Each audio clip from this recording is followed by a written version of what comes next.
범죄 현장에서 가만히 보면 참 아이러니하게 가해자들도 트라우마가 있는 경우들이 있고요. 그들의 범죄로 인해서 또 다른 트라우마가 생기기도 하고 어떤 굴레처럼 계속 반복되고 있죠. 그래서 오늘은 트라우마와 관련된 범죄 얘기를 좀 하고자 하는데 사실 근데 트라우마 자체가 범죄의 원인이 된다고 보기는 되게 어려운 부분입니다. 그렇지만 이제 그 트라우마가 수면 위로 올라오면서 범죄 현장에 어떤 행동으로 나타났느냐를 알 수 있는 사건이 하나 있었습니다. 제가 프로파일링을 한 초창기의 사건이었는데 2000년 10월 25일부터 그해 12월 19일까지 발생한 사건인데 사망한 사람이 3명이고요. 한 명이 미수예고죄 사건입니다.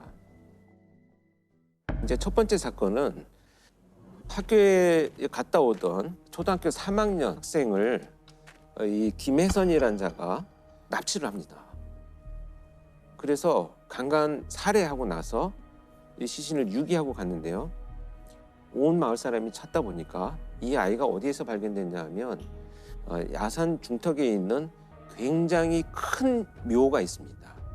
거기 그 묘 위에 아이가 팔을 정말 십자가처럼 이렇게 벌리고 전시를 하듯이 이렇게 눕혀져 있었어요.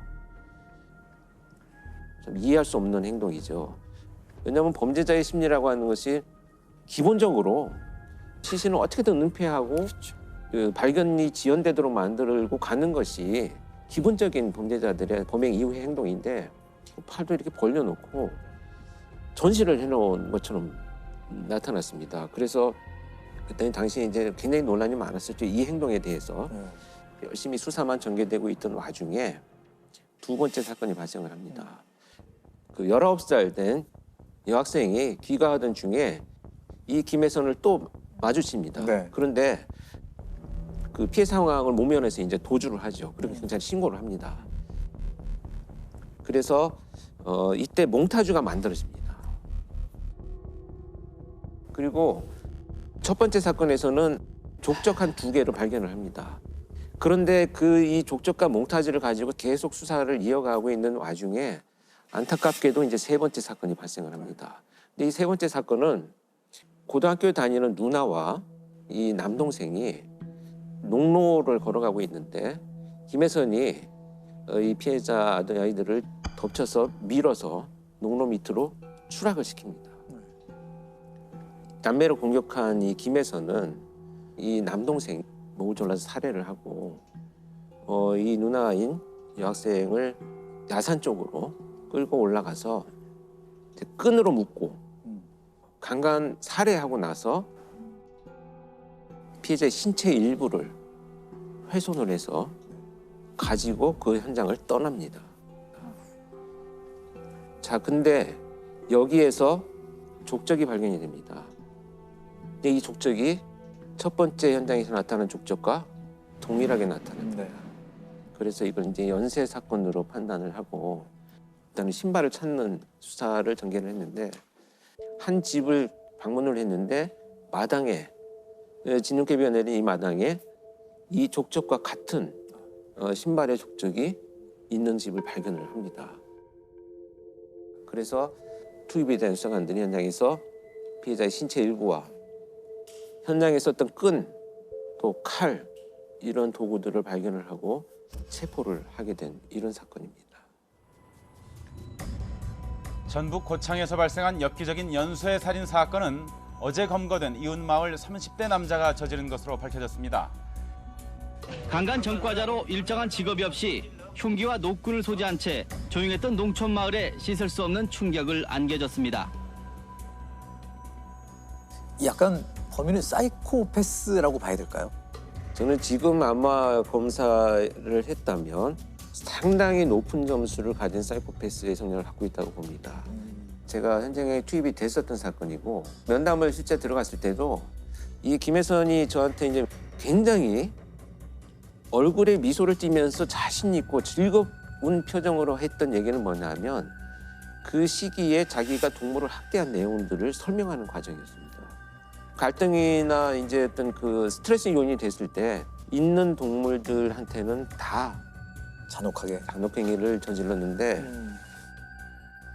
사실 성장을 해가지고 사람한테도 같은 방식으로 공격 행위를 하면서 자존감이 회복되는 그런 느낌들인 거죠. 네, 전형적인 사이코패스의 모습을 진짜 드러내는 이런 자였죠.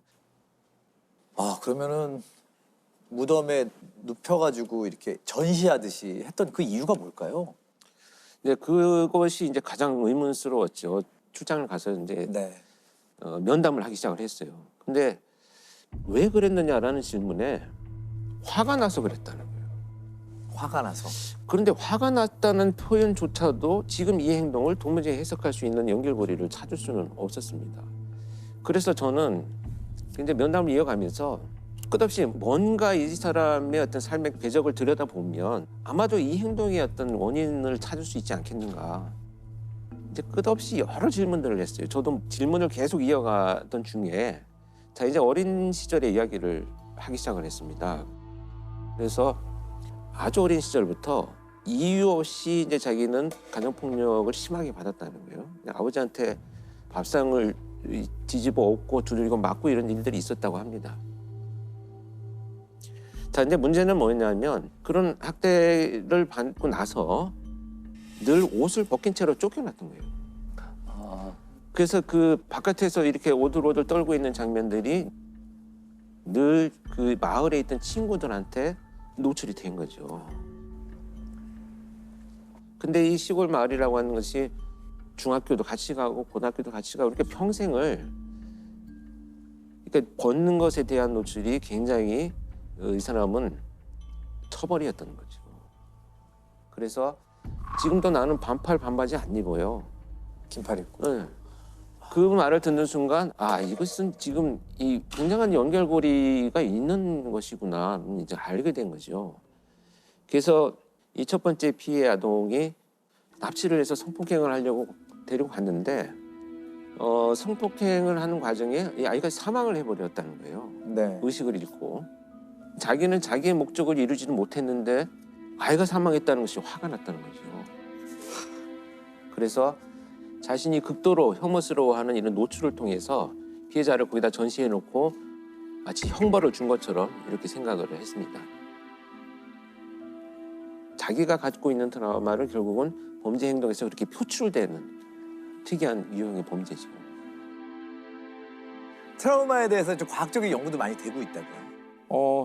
제가 듣기로는 원래 트라우마라 그러면은 이게 굉장히 이제 심리적인 이제 문제라고 보통 다들 알고 계신데 이 트라우마에 어떤 생물학적 근거가 있다, 생리학적 근거가 있다는 연구들이 이제 속속 밝혀지고 있대요. 그래서 그 사람의 뇌에서 크게 이제 편도체와 해마라는 부분이 이제 기억과 관련해서 중요한 역할을 하는데 뱀을 봤을 때 깜짝, 화들짝 놀라잖아요. 그러니까 이런 역할을 편도체에서 하게 되는 거고 우리가 일단 뱀을 봤지만 뱀이지만 저건 작은 뱀이니까 괜찮아라고 차분하게 이성적으로 판단하는 게 이제 해마가 하는 역할이죠. 보통 우리가 이제 경험을 해서 기억으로 바꿀 때 이 두 가지가 다 이제 협업을 잘 해야 돼요. 자, 그런데 이제 그 트라우마가 남는 상황일 때에 이제 연구를 해보면은 이 해마가 제대로 역할을 못하고 편도체가 아주 과잉으로 이제 이것이 흥분돼 있는 이런 것들이 많이 발견됐대요. 그러니까 이게 무슨 뜻이냐면은 어떤 기억들은 이것이 제대로 이성적으로 판단해서 그것에 대한 가치가 평가돼서 남는 것이 아니라 그냥 공포나 불안 이런 것들하고만 결합된 상태로 남는 거죠. 그래서 이제 이런 사실이 이제 알려지게 되니까 그 트라우마에 어떤 생물학적 이유가 있다는 뜻은 거꾸로 이걸 생물학적으로 생리학적으로 해결할 방법을 찾을 수 있을지도 모른다는 거예요.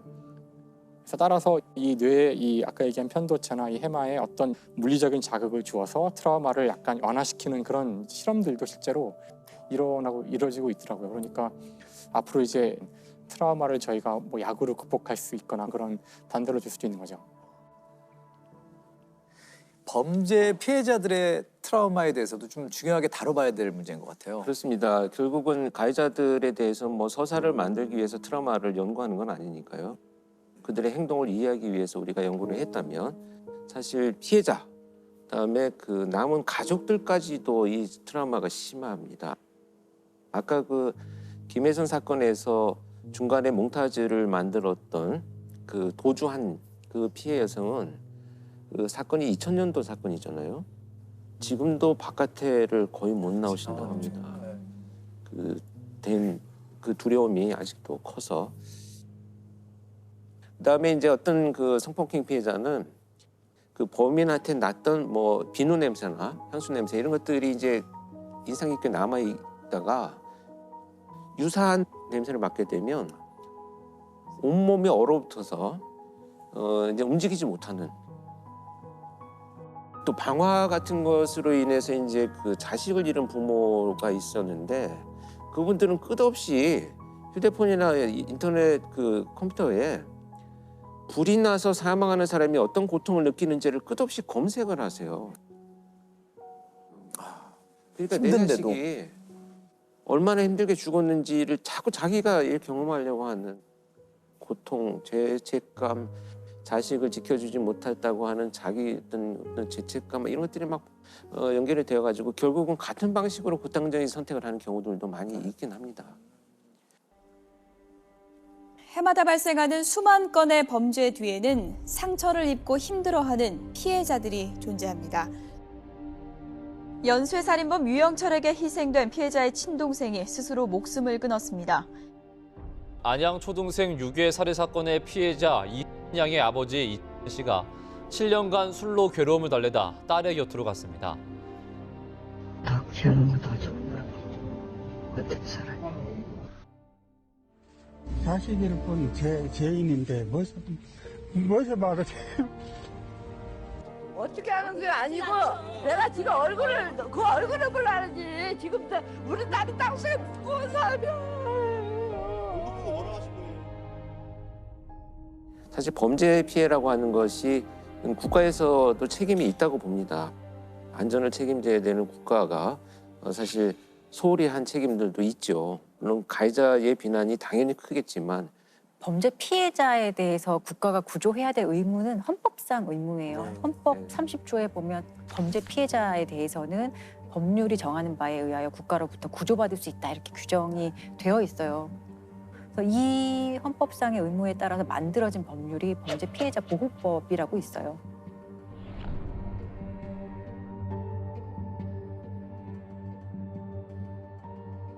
지원책이 있지만 사실 제가 볼 땐 매우 부족하다고 생각이 들고요. 근데 실제로 이게 참 범죄 피해자들이 막 적극적으로 알아보고 신청하고 이래야 되는 사전 절차가 좀 있어요. 그래서 놓치고 지나가는 경우도 있고요. 그리고 어떤 범죄 피해자 구조금이 나온다 그래도 죄책감을 가지고 그 구조금을 제대로 사용 못하는 분들도 계시고. 살인이나 강도 등 강력 사건의 피해자나 가족은 치료비와 장례비 등 각종 지원금을 받을 수 있지만 제도가 잘 알려지지 않고 지원금 지급 과정도 복잡하다 보니 한 해 1,000억 원 안팎의 예산 중 집행률이 10% 선에 불과합니다.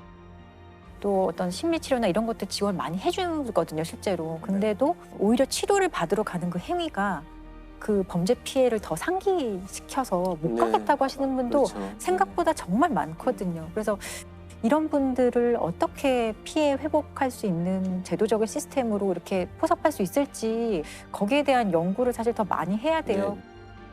범인의 형량에만 계속 얘기를 많이 했던 것 같은데 피해자들이 지금 어떻게 살고 계시고 저는 피해자들을 위한 기금이 마련됐다는 얘기를 좀 처음 들었거든요. 이거 다 이용하셔야 되죠.